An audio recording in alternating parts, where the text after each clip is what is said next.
Thank you for tuning in to Zim Newsbeat TV.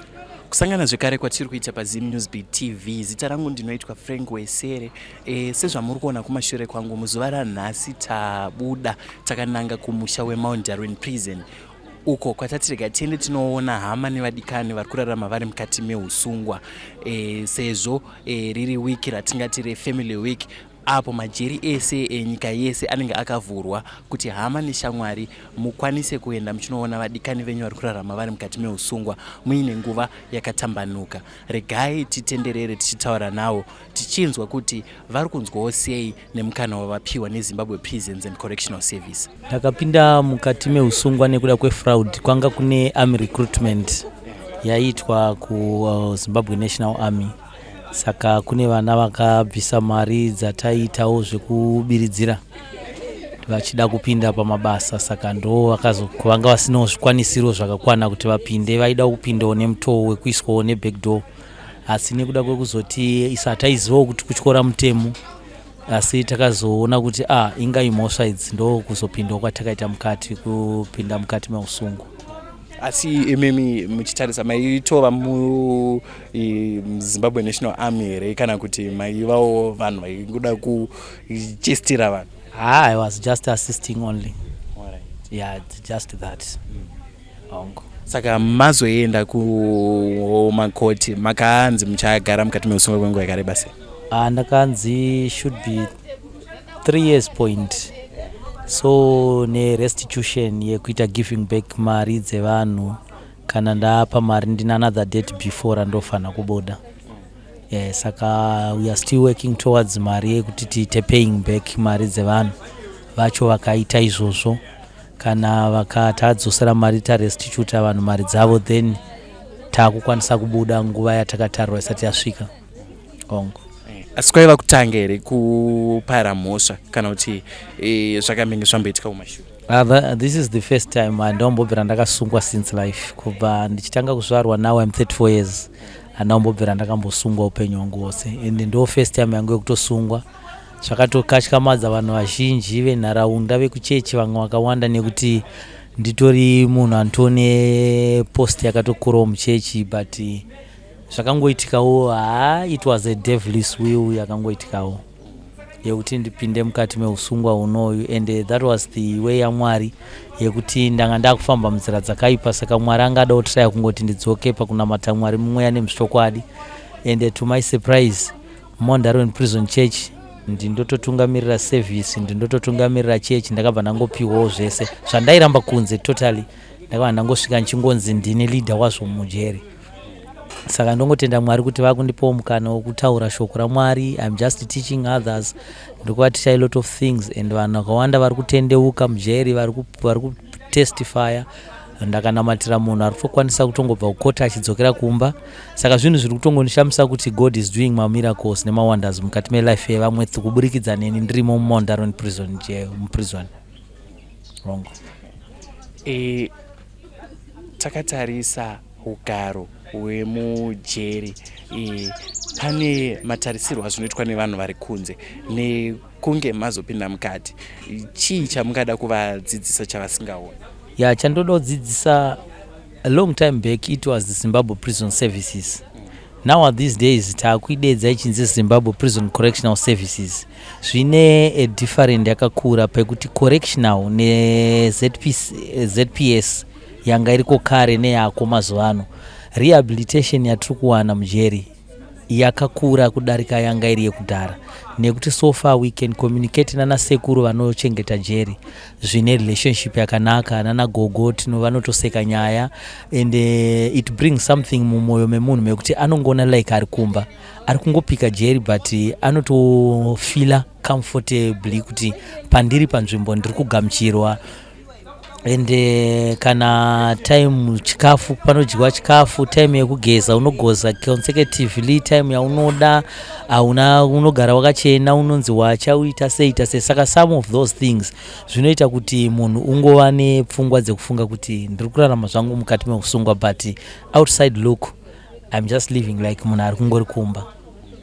Saka patiri kuti so far itubi Zimbabwe Prison Correctional Services ine zvinhu zvakawanda zvaikauyisa zvekuti vasungwa vari kukwanisa kuassociata nema-prison officers, ma-correctional officers zvakanaka zvine a good relationship to an extent yekuti asi ndongoda kungokurudzira kuti chinongonzi mhosva hachingoda kungoitwa. Vari kutidzidzisa kuti kana waenda unofanira unoassociata nevamwe zvakanaka, unogarisana nevanhu zvakanaka, zvinozouyisawo something chekuti unoona kuti muupenyu hwako you are now a changed person. Takatarisa kumashure kuti tisati tatanga kutarisa kuti tava pasvondo reFamily Week. Hama kana zvichida nemhuri vaiuya here kuzokuona? In almost every week mudzimai wangu anouya, family yekumba kwedu vanoparticipate a lot, nevanonitengera handina chandinoshaya. In fact zvese mudzimai wangu she's a working class, anoshanda, anoti every week she's able to come kunondoona, able to buy zvese zvandinoda mukati ndiri mukati meusungwa. Saka ndakasungwa zvangu but ndirikungorarama as if like ndiri kumba hongo. Pamakanzi mukoma Gift vakusungwa vakuenda kunogara mukati meusungwa, mukadzi zvichida pamwe nevana vakazvitambira sei? Yeah, at first inini ndakambotibatikanei, but ndazoti ndakutsanangurirawo mukadzi ndichimuudza kuti ndomirira yakaita situation yandiri yekuti ndakupinda kunopika. Before that was 2015 ndapedza kuuniversity pandakaita kuuniversity kwangu ndakamboda kuenda kuBible school yeufundisi. It will be for 3 years yandaifana kuenda, saka ndakamboiramba. Pane karambiro kandaita, saka pandakaramba kuenda ikoko ndichizonzi ndakupinda it was like a prophecy yakangoitika kuti 3 years dzandakaramba kuBible school dzedze ndakudzita ndiri muprison nekuda kwekuti Satan akakwanisa kundidefine from time go yandaifamba ndiri into the word of God to an extent of doing zvinhu zvakaipa ku-outlook kuside uku. Saka pandakapiwa that judgment, to a surprise it will be the same judgment yandaifana kungoenda kuBible school. Saka ndakangotora as if kuti kana Mwari vakuda kurova neshamu yavo vanongokurova the same as if kuti iwo kuramba kwauri kuita shoko raMwari, saka iwo just go kuprison unongoita futi the same word like that. So ndakangozvitora like that, ndabva ndaona kuti no, I must be a changed man. Ndofana kutendeuka, ndofana kuva munhu kunamata Mwari achirevesa, ndofana kunatsotedza nzira dzekuti a lot of things zviri kuitika, mamiracles chichindenga ndikutongoshamisika nezvinhu zviri kuitika to an extent yekuti pandai understanda shoko raMwari ndiri kunze, that word rere ndakungoriverenga everyday ndiri muno. Saka ndikuona kuti Mwari it's like takatarisa what happened pana Jonah achitumwa kuenda kuNineveh, he changed his way to Tarshish anditika. Saka paakazviita izvozvo Mwari vakakonzeresa kuti nganguva nehove ingomumedza aende kunorutsirwa kupi kuNineveh. So when God wants something to happen in life, Mwari vanongotena macircumstances ezvinhu. Saka kutena kunoita Mwari pazvinhu kokwe vanotenawo accordingly nekuona kuti chii chavaroda kunatsoti chiitika chaizvo. Ndachida kutoti zvinhu izvo, saka mukoma Clever vangu vari right kana ndoda kutozoreva futi kuti muri Jonah wechituka. Yeah, should be that because kana even mumba chaimo life yanga ndakurarama nefamily yangu was difficult to an extent yekuti zvandaiva ndichirarama ndiri I was in a happy family and ndorarama zviri happy kumba kwangu, handina life yekuti ndinoti handirarama upenyu hwakaoma. In fact ndorarama life yangu iri very perfect, isina kana dambudziko, but because of inini ndakusiya shoko raMwari ndangorarama chingoita zvese. But to an extent yekuzoti to my surprise day randakasungwa ndo day rakashanduka everything, zvakangotena neoutlook another side, zvakangotena to another side, kungoti from this side to another side, because chokwadi chese chandaivanza chakabva changobuda pachena. Saka ndakangoona kuti Mwari anga ane something to in my life, saka zvakatongova over, zvakabva zvatongova to fulfill. Saka ndongotenda kungoti process yaMwari hakuna chatinoramba pamberi paMwari, nekuti Pauro paaitofamba achitouraya the way aingofamba achiuraya, but paakazosungwa Pauro takaverenga kuna vaFilipi chapter 1 verse 1 pa 12 pane painotaura kuti kusungwa kwa Pauro kwakaita kuti nevamwe vanhu vatende Mwari nekuda kwa izvozvo. Saka ndakangonoti inini the other people vandakarwadzisa, vandakashungurudza, vandaita sei, vandaisangana navo mukati mekufamba kwese kwandaita, vakasvika to an extent yekuziva kuti Mwari vanoshamisa through inini ndasungwa, because the way andakazopinda inini mukati meusungwa yakaita kuti inini mandiri nditendeuke, makaita kuti vanhu vazhinji vatendeuke. Saka ndongotenda Mwari kungoti no, kana Mwari achingoda kuti zvinhu zvake zviitike, Mwari anongoita zvinhu zvake nemutoo waanoda iye. Hongu tichitarisa iyo mhosva yamatsanangura kuti mhosva yefraud, makapinda mazviri sei zvekuda kurekruta vanhu kuti isusu tokwanisa kukwaniswa kubasa kuZNA? Makazvitanga sei? Zvakatanga sei? Makangomuka here makuti ndo zvamakuita kana kuti pane channel yamakatoteera? Not that zvazvinoita zvinhu zvese zvinotanga through my friends. Pane chinhu chinonzi my friends, pama relationships of friends, there are friends vatinoassociate navo vanenge vane mabad influences 1 2 3 togona kushanda tichitamba nevamwe vanhu futi vane moyo kuti vanogona kuti no, inini I will be able to fix chakati. So iwo for the sake of looking vanhu vari kuda towards that institution, it will be an advantage kwauri kuti no, kuti zviita apa ngatidai, because probability yekuzovharwa kunenge kwakaitwa vanhu maybe une probability tori hayi yekuti tausiro unenge wakadya mari dzacho, mari dzenza akatodyiwa someone watori kwari, but iwo for the sake kuti iwo ndionenge wakaita any intermediate between ndiwo unobva wanzi ndione nyaya.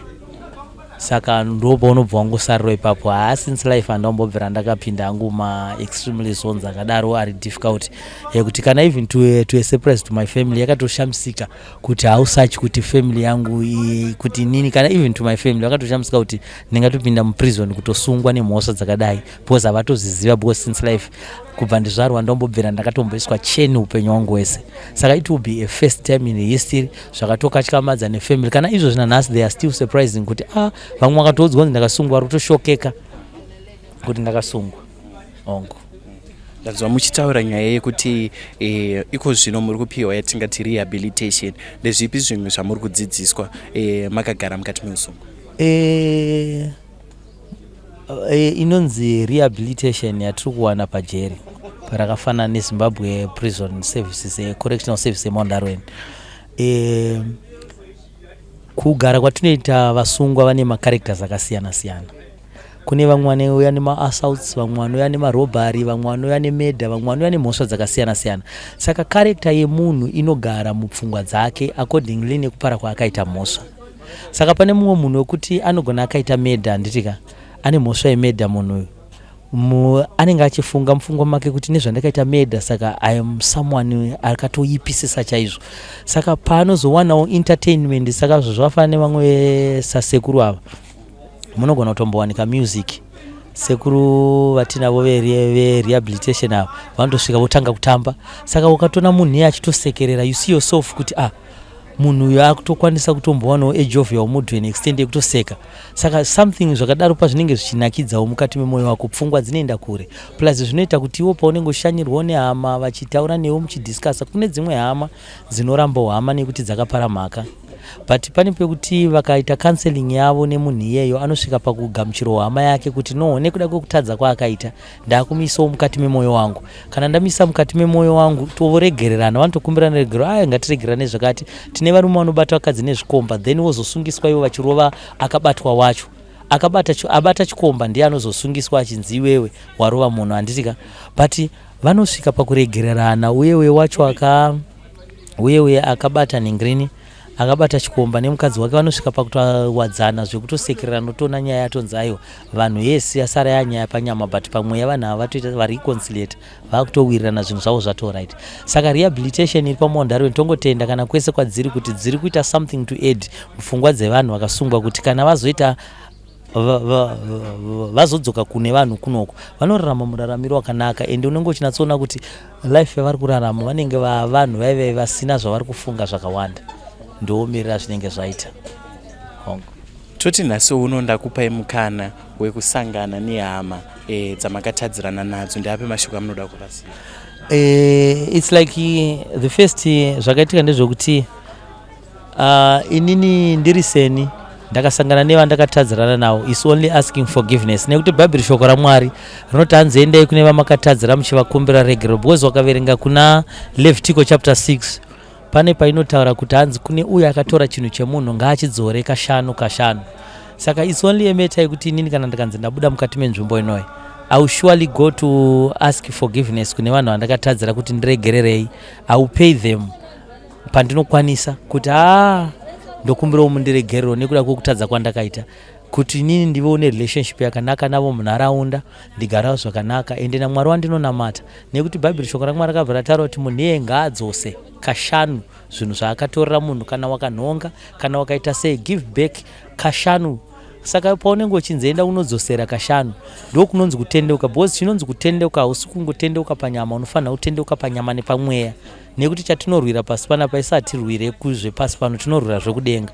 Saka ino inyama yakatendeuka nemweya unonamatawo zviri safe, nekuti panenge ndakunamata handizofanira kuzonamata ini ndichifunga kuti kwa wandakatadzira kouyewo ari kufungei pamusoro peupenyu hwangu. I must be munhu wekuti inini pandinenge ndiri kana nemuchechi ndichinzi ndiri kunamata, ndinofanira kungonamata ndichingofara ndichingoziva kuti no, mweya wangu uri safe ende nyama yangu iri safe ende kumba kwangu ndiri kuraramawo nefamily yangu zvakanaka zviri safe.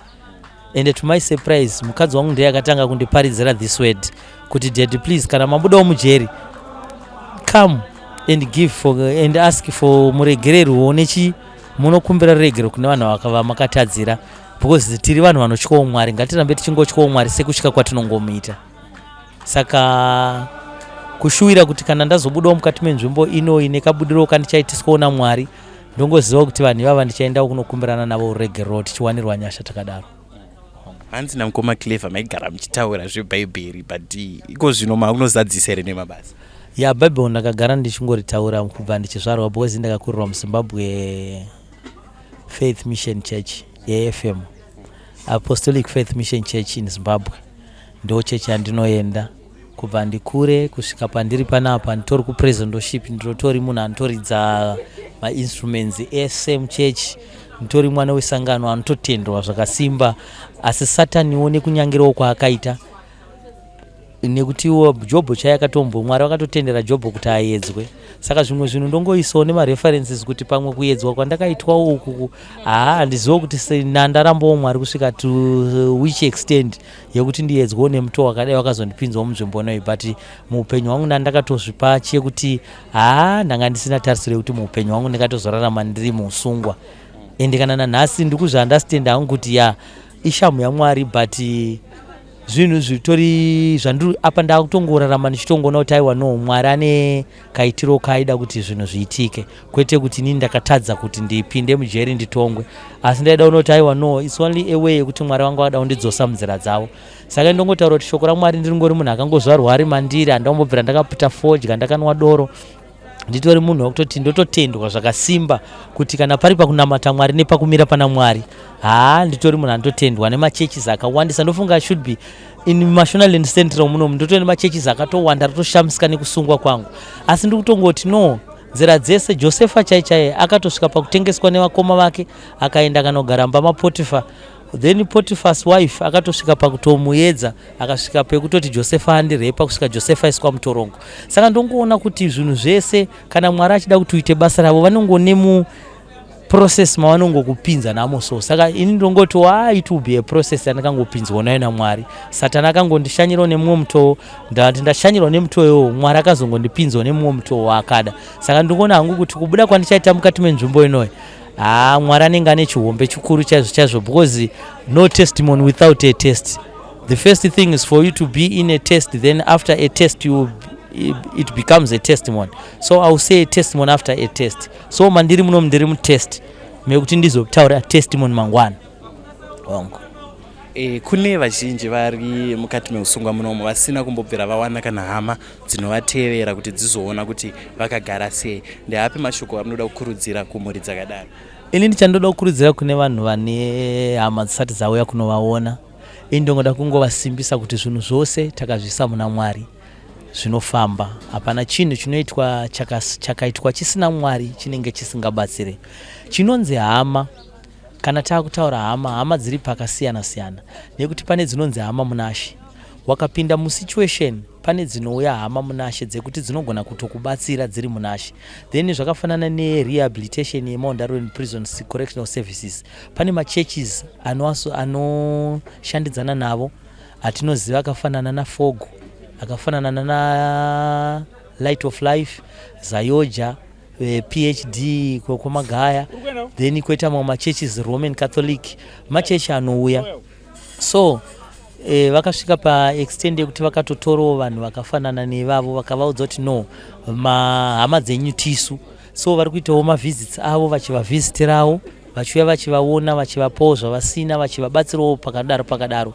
Then imo matiri kurarama imomo pane mamwe mainmates ekuti unonatsonoti kana sipo haana, iwo unenge unazvo, drink chairo anenge ari iwo unenge une 4 liters. You are free kutotora drink rako uchimpawo achinwawo, iyo uchimpawo sipo yekuti ageze kuti sipo wache. Zvinoita kuti kurehabilitate kwamuri kuita mukati melife yamuri kugarisana muchifara zvamuri kuita izvozvo, zvinoita kuti pfungwa dzenyu dzinova dzakutososha zvekuti amatoma associates makutoshare, makutoita learn to share to an extent yekuti you be ending up mutone zvinhu zvitori tangible, makutoita ukama from ipapo. Vamwe vacho vanotozorarama newe uri muusungwa asina hama iri kuyonomona, asi anenge achitofara zvichiburikidza neverehabilitation vanenge vatinenge tinavo. Makasimbira mukoma Clef? Right, munofara here? Aiwa, tinofara. Kuri seudharweni? Udharweni kuri right singati. Aiwa, tinotenda. Ndaona nhasi mashanyira mukoma Gift. Ukama wenyu wakamira sei?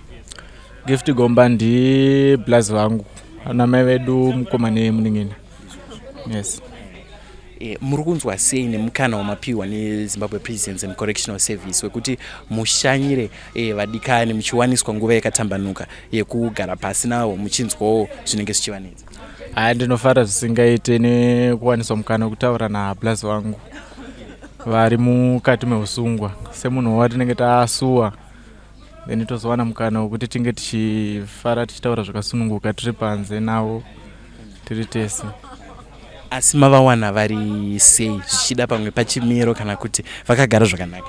Havagara zvakanaka zvisingaite nekuti hapana kana chachinja, vangofanana nezvangu vari kunze, vari kubatawo zvakanaka, havari right. Tinofara neupenyu hwavari kurarama vari mukati, havasi kutomboratidza kuti vari mukati meusungwa. Vakangofananawo nevari kunze kana makatarisa health yavo zvese asi. Okay, zviri fine. Muchitanga kunzwa kunzi mukoma Gift vasungwa, makazvitambira sei? Zvakamboti turwadzei panguva yekutanga, pamadhezi ekutanga, but takazojaira seko. Nokuti zvinhu zvinonzwisisika kuti munhu anosangana nazvo anombopinda mazviri then ozobuda, it's a part of life. Saka takazojaira zvedu sevanhu vanomboita vachiuya vachimuona, hatinobva tazonzwa kufara. Nyanyanyi nefamily week hatikabva tazofara zvisingaiti nekutaura navo. Mukoma Gift vainzi vakanga vaita mhosva uye nguva yavakapiwa yakareba sei? Mukoma Gift havasati vanyatsotonga, but vari kunze 3 point. Nenyaya yavo vakaita fraud, saka vari kunze 3 point. Yes, but hasati vanyatsopiwa judgment yacho. Asi nekutaurawo kwamuri kuita navo zvichida pamwe pane zvikonzero zvakaita kuti vazenge vachipinda mukati memhosva imomo, iko zvino pfungwa dzavaiva nadzo kumashure uku nedzavava nadzo izvezvizvi, pane change here yamuri kuona? Yes, hapane change yandiri kuona nekuti apa ndakutokwanisa kutaura navo zvekunamata, munhu araita nebrain dziri right zvake, kuti totarisira kuti pavanobuda vanenge vachinja, havachaita zvavaimboita kare, munhu akutonzwisisawo ato right chichi. Asi mukoma Gift vangasati uenda kucheche? Nhau dzechechi vaimbodzitaura zvavo, but vaitaura asi vaisazoita. Yes, vaitaura kusina mabasa. Vaiparidza chete vaisazoita. Saka apa hatiri kuona sevaakuda kuita manje. Yes. Aiwa, ndinotenda. Rega tizwe mukoma Gift masiva. Makadi yenyu? Aiwa, tinofara. Pariseko panyongo? Pari tsvene zvapena. Aiwa, tinotenda. Zvichapera chakanzira yeupenyu hwako kuti Jesu ndiyo dombo rekukwira kudenga. Chemacheri zvichapera chakanzira yeupenyu hwako kuti Jesu ndiyo dombo rekupinda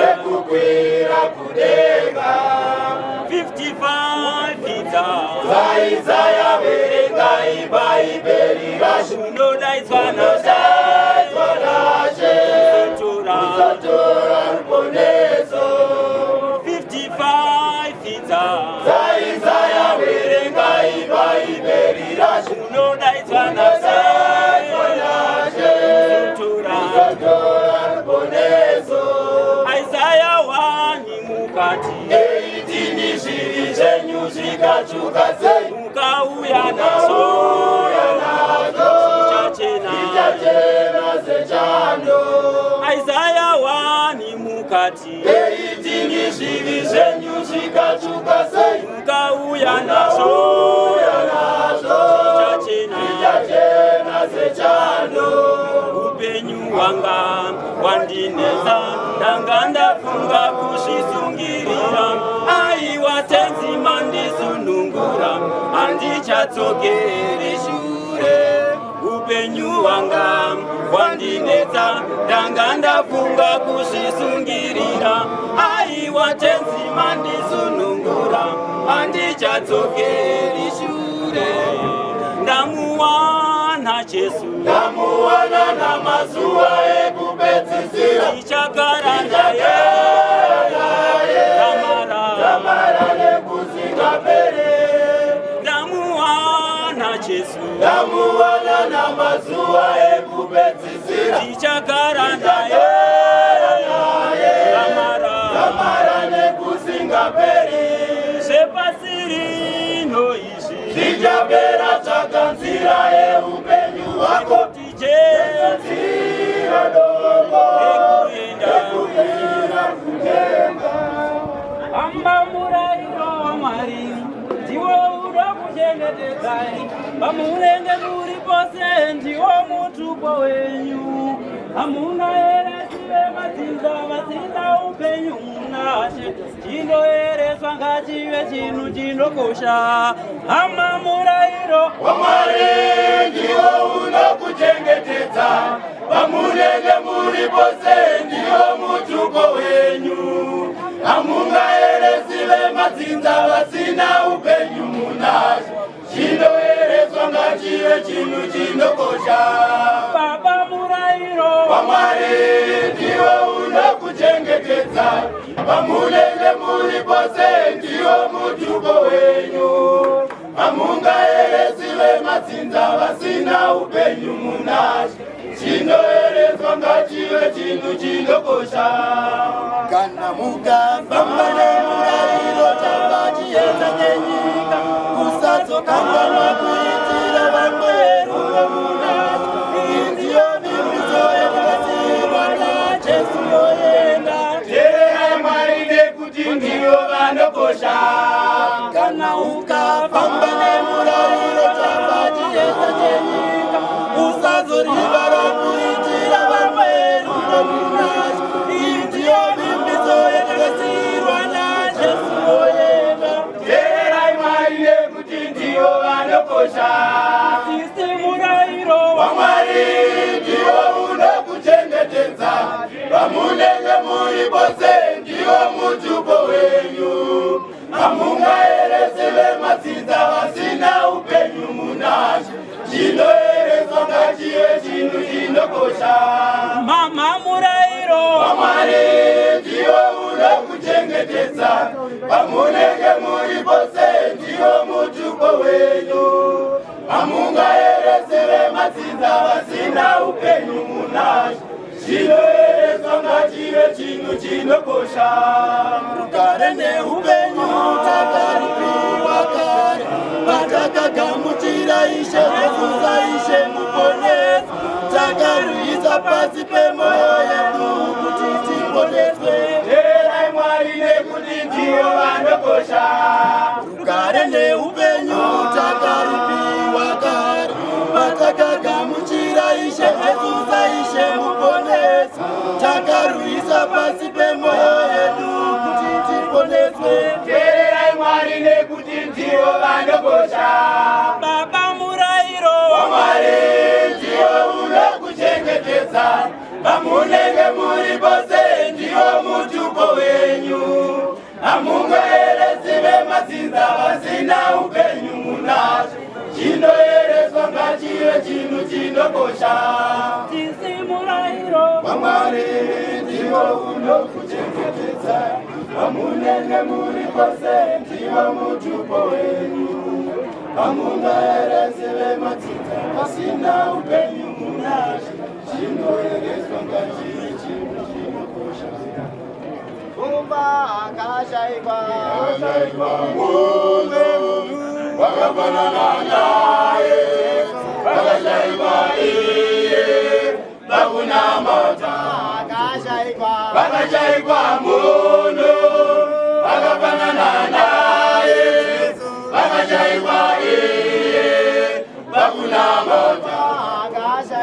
Vakashayikwa munhu wakafanana naye. Vakashayikwa iye pakunamata. Vakapinda mugadheni, Vakapinda gateni, daisaipira mambo mugombe oyo naufuri. vakapinda mugadheni, Vakapinda gateni, daisaipira mambo mugombe oyo naufuri. Vakachema Jesu, vakachemera Mwari, vakachema iye pakunamata. Vakachema Jesu, vakachemera Mwari, vakachema iye pakunamata. mbiri kuna baba, Ngatizembire,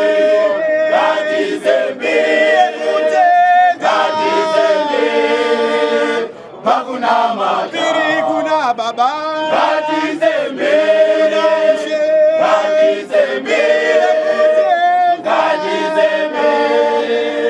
pakunamata. Vakashayikwa munhu wakafanana naye. Vakashayikwa iye pakunamata. Vakashayikwa munhu wakafanana naye. Vakashayikwa iye pakunamata. Imindimi baba verudo ndimi Baba verudo, Baba verudo, tichingize. imindimi Baba verudo, Baba verudo, Baba verudo, tichingize. ndakubara seiko mwari wangu ndiri muno musungwa vana vangu kumusha uko vanoda kuchengetwa neni. Ndingakubara seiko mwari wangu ndiri muno musungwa vana vangu kumusha uko vanoda kuchengetwa neni. Zorema Baba verudo, Baba verudo, Baba verudo, tichingize. Baba verudo, Baba verudo, Baba verudo, tichingize. Ziriko chembere takasiya dzinoda kuchengetwa nesu. Kana dziri dzega baba hadzigone. Ziriko chembere takasiya dzinoda kuchengetwa nesu. Kana dziri dzega baba hadzigone. Zorema Baba verudo, Baba verudo, Baba verudo, tichingize. zorwadza Baba verudo, Baba verudo, Baba verudo, tichingize. Ndapfukama ndanamata, ndapfukama ndanamata. Kana ndiri ndega baba handigone. Ndapfukama ndanamata, ndapfukama ndanamata. Kana ndiri ndega baba handigone. Zorema Baba verudo, Baba verudo, Baba verudo, tichingize. zorwadza Baba verudo, rudo Baba verudo, Baba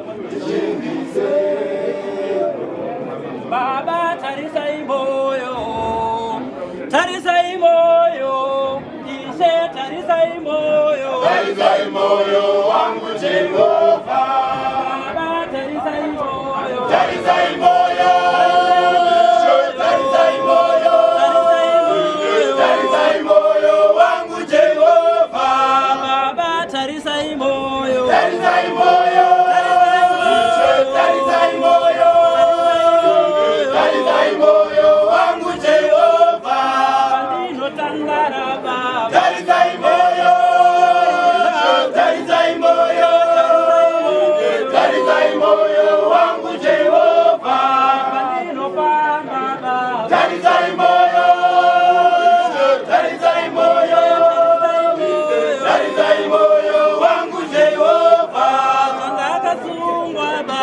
tarisai moyo, tarisai moyo, tarisai moyo wangu Jehova, oh moyo moyo, tarisai moyo, moyo wangu, tarisai moyo, moyo, tarisai moyo wangu Jehova, oh moyo moyo, tarisai moyo, moyo wangu, tarisai moyo, moyo, tarisai moyo wangu Jehova, oh moyo moyo, tarisai moyo, moyo wangu, tarisai moyo, moyo, tarisai moyo wangu Jehova, Baba tarisai moyo. tarisai moyo, tarisai moyo, tarisai moyo wangu Jehova, Baba tarisai moyo. tarisai moyo, tarisai moyo, tarisai moyo wangu Jehova, Pandino pamba baba.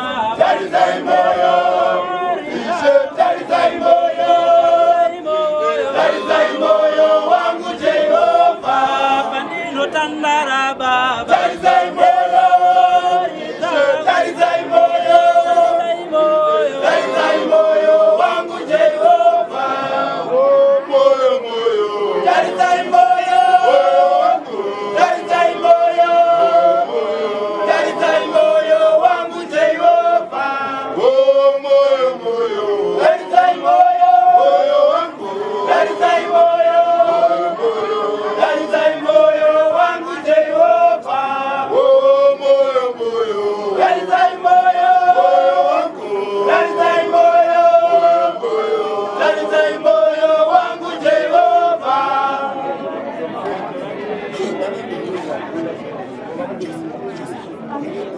Zatwa nevingi sinderegarega rive chinyoreso vanhu vose vave vanyori denga rose rivere kunyorera rudo rwa Jehovha makungwa nenzizi zvinopa denga rinozara nemavara tidzatida zvipedza Ingani une nyasha, rudo rwake harunzereke, ini ndiri basa remaoko, hakuna mumwe wandinga na mate, rudo rwake harunzereke, ini ndiri basa remaoko ake, wandinga pfugamira, rudo rwake harunzereke, ini ndiri basa remaoko ake.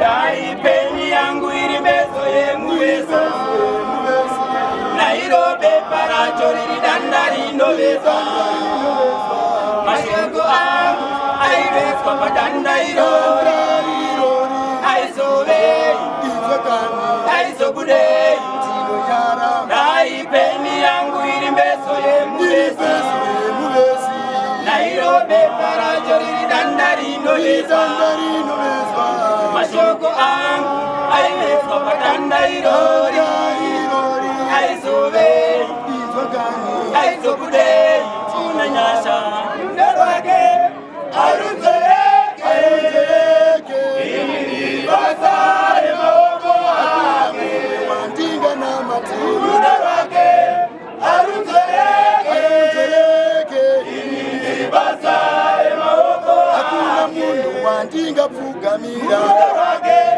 harunzereke, ini basa remaoko ake. torai moyo wangu musuke neisu pawakakomba mamu patwasanutse torai pfungwa dzangu mudzisuke neisu padzakatanganyika muparopafadze torai moyo wangu musuke neisu pawakakomba mamu patwasanutse torai pfungwa dzangu mudzisuke neisu vakatanganyika mubaropa patse uvakomborere ishe anuzere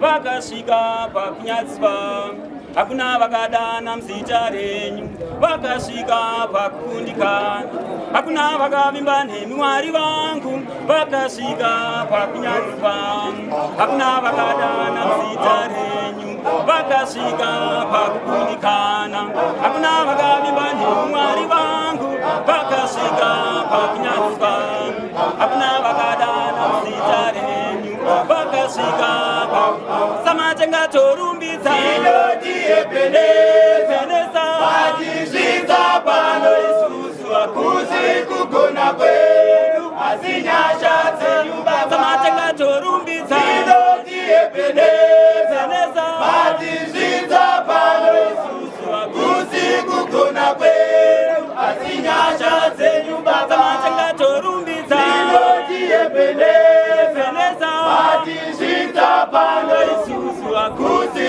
kugona kwedu asi nyasha munotigadzirira tafura ipe vavengi vedu amusiye tiri joka munoramba mwine suko munotigadzirira tafura ipe vavengi vedu amusiye tiri joka munoramba mwine suko munotigadzirira tafura ipe vavengi vedu amusiye tiri joka munoramba mwine suko tinoda baba tinoda kuvimba na Jesu tinoda baba tinoda kuvimba na Jesu nekuti ndiye oga vakarurama vakavimbika nekuti ndiye oga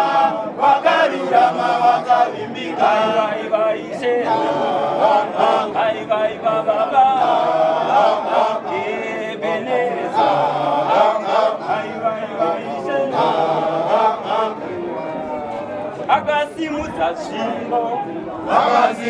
svimbo ikashinja nyoka kanitora vanhu vakuvindi ndati akasimudza svimbo mhanda akasimudza svimbo ikachinja nyoka kanitora vanhu vakuvindi tora vanhu vako uende tora vanhu vako uende uende tora vanhu vako Mosisi tora vanhu vako ndapfuma tora vanhu vako uende uende tora vanhu vako ndati tora vanhu vako uende tora vanhu vako uende uende tora vanhu vako Mosisi tora vanhu vako ndapfuma tora vanhu vako uende uende